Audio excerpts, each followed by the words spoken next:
Jones and Asante McGee both say they had relationships with R. Kelly. Asante says she dated him from 2014 to 2016 and lived in his home for a month. Kitty says she started dating the singer back in June 2011. She thought they were in love and in a monogamous relationship. She gave up her job as a DJ, says she moved into his Atlanta home in November 2011 and spent 2 years there. But Kitty says the relationship became violent within weeks of her arrival. She shared details of her time with R. Kelly in her book, I Was Somebody Before This. Welcome to you both. Thank you. What a title, Kitty. What a title. Thank you. So you were in that home for 2 years. Yes. Within 3 weeks, he became physically abusive? It was actually Chicago, not Atlanta. Okay. About 2 weeks after I had moved in, I had confronted him about a videotape that I had saw, and it was a girl that he had introduced me to, and that was the first time he became abusive, because I noticed that the girl in the tape was someone that he had gone to court for, and he had introduced me to her, and I didn't know how to handle the information that I had just... Just to be clear, he went to court on child pornography charges for a sex tape he was in. The prosecutors alleged he was having sex with a 14-year-old. He was acquitted because the jury said, we can't identify that woman, and so we don't know whether she was 14. So they didn't think they could prove it was a child. Right. And you know this girl, and... He introduced me to her, and this is 2011, so years had gone by, and this person's an older woman now, but when I saw the videotape, I realized that was the same girl he had introduced me to, so... And how old do you believe she was in that sex tape? When I did the math, compared to how old she was when he introduced her to me, it landed on 14. So you believe he was guilty of that charge? Yes, and I confronted him about it, and that's when the first time he abused me. I know you say he became extremely controlling. Yes. How so? I had to wear sweatpants. I had to stand up when he would walk in a room. I did have to be on his phone plan. I know that the Savages did mention that. He would put a lot of his girlfriends on his phone plan so he can control, like, who you're talking to, how often you talk to your family, what you're texting, things like that. Is it true he controlled things as little as you walking out of a room, you going to use the bathroom, you wanting to eat? Yes. How? What would you have to do? You would have to send a text message to one of his runners, just asking, like, you know, if you can go to the restroom, and then they'll relay the information to him, because you weren't, like, free to walk throughout the house. You had to ask permission to go use the bathroom? Yes. Yes.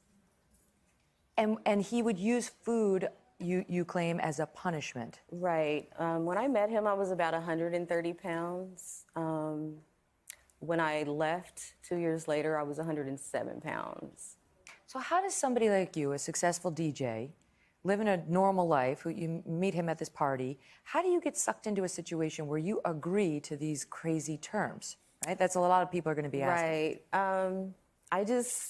It was just a normal, the same way that if you met a guy at a gas station and you thought, okay, this is going to be, you don't have those expectations where, I mean, you just don't think, like, when you go into something and you give up things and you compromise, like, okay, I'm going to move to another city or another state, you know, for my relationship. When you give those things up and for love, you don't expect that person's going to turn into something else. You're just in it. So by the time I walked away from those things, which I detail in my book, and it'll make more sense. No, but they rein you in bit by bit. Yeah, and I mean, I just felt like I gave up everything, and then once I was there, I was just in it. And the more I started learning about him, I just got sucked into it, and I felt like I didn't have anything else to go back to. Now, Asante, did you have a similar experience with him?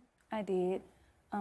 When I first met him back in 2013 during the Black Panties tour, he was this wonderful guy. He always made you laugh. You never saw anything wrong with him. Flying back and forth for 2 years, going to different shows, hanging out with him, he was just always this funny guy. And it was the summer of 2016, the beginning of the buffet tour. He pretty much put me on the bus from city to city back in Dallas, Texas, and I ended up in Oklahoma. And from Oklahoma, I ended up in Atlanta. But did he control you in the way he controlled Kitty? He controlled me once I moved in. How so? Can you give us examples? For example, when I was just flying in back and forth, he would send me texts. And for instance, I want to say Easter of 2015, I went to Chicago and I sat in the hotel for like 3 days before even having contact with him. And the day when I was about to leave, he just texted me out the blue and said, come to the studio.